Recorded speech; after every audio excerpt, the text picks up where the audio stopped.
আজকের রেসিপিটি হলো যেসব বাচ্চারা ডিম জাতীয় জিনিস একদম পছন্দ করে না, খেতে চায় না, আজকের রেসিপিটি তাদের জন্য। খুব সহজ একটি রেসিপি।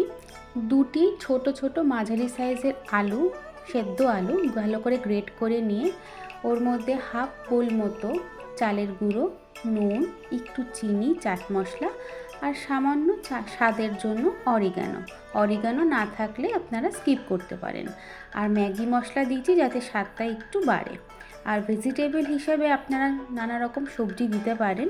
আমি এখানে শুধু পেঁয়াজ কুচি আর ধনেপাতা কুচি দিয়েছি। আপনারা গাজর গ্রেট করে দিতে পারেন, ক্যাপসিকাম দিতে পারেন।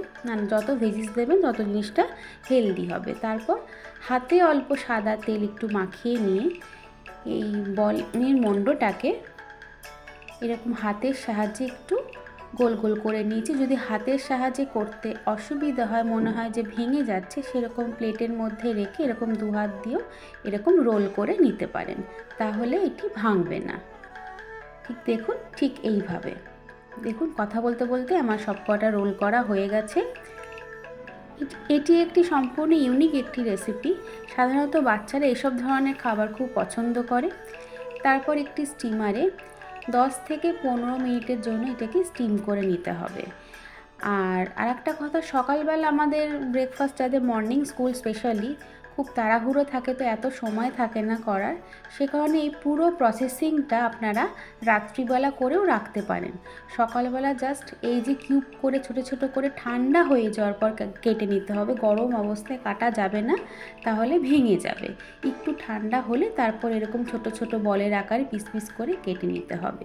এই অবধি প্রসেসিংটা আপনারা আগের দিন রাত্রিবেলা করে রাখতে পারেন। তারপরের দিন শুধু সকালবেলা একটু বাটারে অথবা সাদা তেলে এই বলগুলোকে, আলুর বলগুলোকে একটু টস করে নিতে পারেন, তাহলে খুব তাড়াতাড়ি হবে। 5 থেকে 7 মিনিটের মধ্যে আপনার রান্নাটা রেডি হয়ে যাবে। যতই হোক স্টিম করতে 10-15 মিনিট সময় লাগে, সেই সময়টা সকালবেলা দেওয়া মানে অনেক সময় দেওয়া। দেখুন, এইভাবে লাল লাল করে ভেজে নিয়ে আপনারা এর মধ্যে একটু সাদা তিলও ছড়িয়ে দিতে পারেন, তাহলে দেখতেও সুন্দর লাগবে, খেতেও খুব সুন্দর লাগবে। চলুন এবার টিফিন সাজানোর পালা। ভিডিওটি ভালো লাগলে জানাবেন। ধন্যবাদ।